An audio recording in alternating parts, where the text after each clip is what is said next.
Lighting night exteriors can be absolutely one of the most challenging things as an indie filmmaker or indie cinematographer, especially when you're dealing with low budgets and like no lighting gear at all.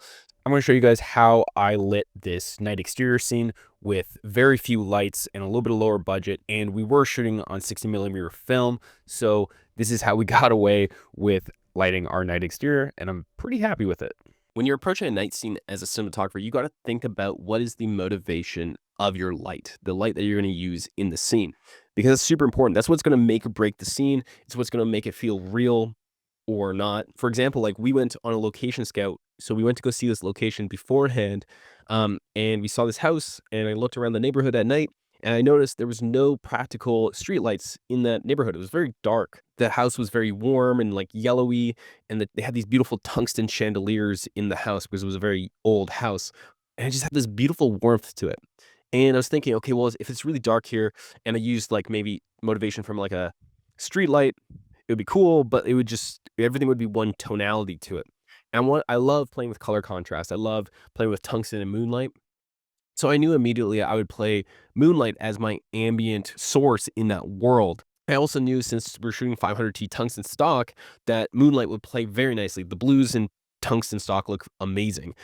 So I played with that color contrast in there, and that contrasted those tungsten sources inside the house. So you had that orange and blue, teal and orange kind of contrast. If you remember from the Sam Colder 2010 YouTube days, you got to look at your location that you're shooting in, look at the scene, and figure out what is that motivation. Is it going to be a street light? Is it going to be, moonlight? Is it going to be car headlights? Or is it going to be a UFO coming from the sky and shining the spotlight down? Because that's what's going to determine, how you balance out the scene with color, temperature, and, quality of light. It is super important to think about the motivation. That's the biggest part. So in this scene, we played with different qualities of the moonlight. We played with soft and a little bit of hard. Originally, I was just going to play with soft moonlight because I really like the look of a soft kind of moon. But my gaffer kind of convinced me on playing with different textures and playing with like a little bit of hard light. So we did that. We played with different textures, and you can see on the front of this house that we have different textures. We have some hard dabbling of like light coming through the trees and creating that beautiful shadows. And then we have a soft kind of like wash on it. Since we were dealing with like a very low budget, we couldn't afford cranes to have big sources overhead and pushing downward, because if you think about it, the moon is coming from the sky, right?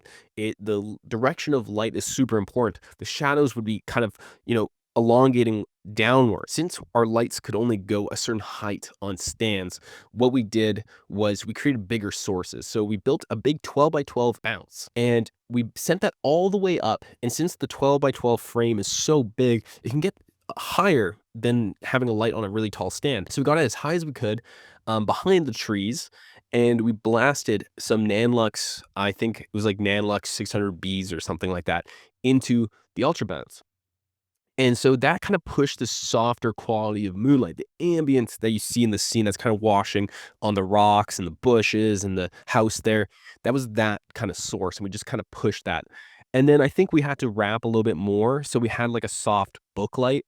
And that was kind of pushing, a little bit more exposure around the house to kind of fill in a couple of the shadows.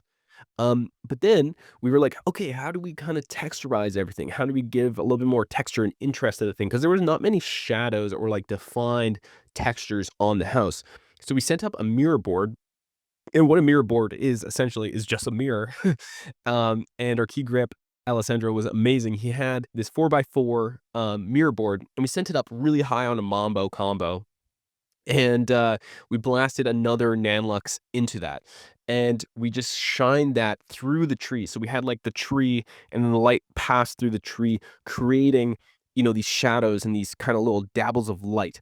And now you can kind of tell in the scene that the direction of the shadows aren't the same as what the moon would create, because it's kind of just like coming directly onto the house. But we got it as high as we could. We tried to get as much of an angle as we could, creating, as much of a slope of that direction of light. But if we had to lift a crane, that would be more ideal. And what I would actually do if I had a crane, I would have created a backlight with a big soft source above the house, because you can kind of see that it's a little bit black behind there. I would have created a bigger source back there, so it would have been edged and a little bit separated from the black sky. But you know what? That's kind of how we approached this because we didn't have those things. So it was just like, one big soft source and then, a little bit of hard sources kind of hitting and then something to wrap around a bit. My little secret is on this whole thing, I love playing with color temperature and getting different tonalities in, the scenes. And I think that's the really fun thing about night scenes. You can really play with that color temperature. Since we're shooting 500T tungsten stock, um, it's tungsten, right? It's tungsten rated 3200. So it's balancing out, tungsten. But when you use daylight, you know, 5600 or 6500, it's going to create a bluer and colder look. So that's what we did. We set all our lights to 5600, and most of them were daylight anyways. So we were just kind of hitting that onto the house. And that's what gave that blue moonlight. You can do the same with digital, right? You can have your camera set at 3200 Kelvins, and then if you use a daylight fixture, it's going to look blue. It's going to look colder. It's going to look a little bit more moonlighty, right? So that's what my little trick is. That's kind of what I do most of the time. And then all the little practicals in the house, I set with a 250-watt tungsten light bulb. We put those in the house, and you can kind of see them like in the doorway, on the front of the house, in the house, and that just gave that warmth, that little tungsten warmth. And we dim those down, and then you get about 2700, 2600 Kelvins from those 250-watt bulbs because they're so bright. We needed to dim them down, but then that creates that warmth and that sexy kind of orangey niceness out of it, which was super cool. And then we just kind of have some 1Ks just as room openers. They're like little tungsten 1000-watt lights, and we just kind of blasted them into a ceiling or something like that. I don't use them anymore because they're stupid and silly. And just created this kind of like, glow inside the house just to give some highlights in the frame. You know me, I talk about it in all my videos. I'm really obsessed with playing with highlights in my frame. I think that draws the eye. I think that gives a little bit of a more interest to the frame. So I always play with those little highlights and those little pockets in my frames. Nanlux was super awesome, and they gave us all these lights to use on this project. And it was a challenge, right? Like we were dealing with, rating my stock at 320 ISO. So basically, when I'm using my light meter, I'm measuring everything at a base ISO of 320 or 250 because I want to overexpose the stock so my shadows don't get super gross and gnarly, basically. Imagine lighting a night scene on like your Sony FX3 or your digital camera at 320 ISO. It's going to be really dark. So you need a lot of light. So that's where the Nanlux like 600Bs and the 1200Bs came in handy. You can get these things like Aperture makes them too. They make the 1200D or the 600D.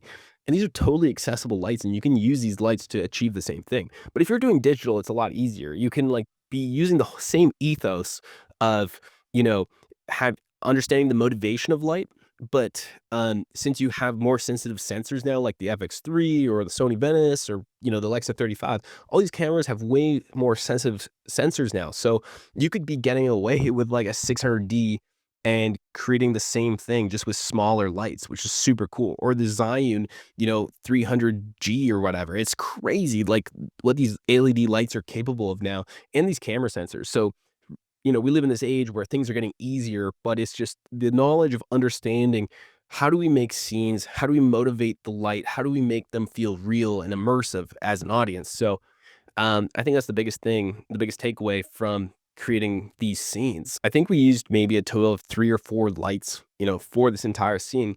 And, it just shows that you can get away with like a very small lighting package. Like you don't need cranes, you don't need all these big toys to actually achieve something decent.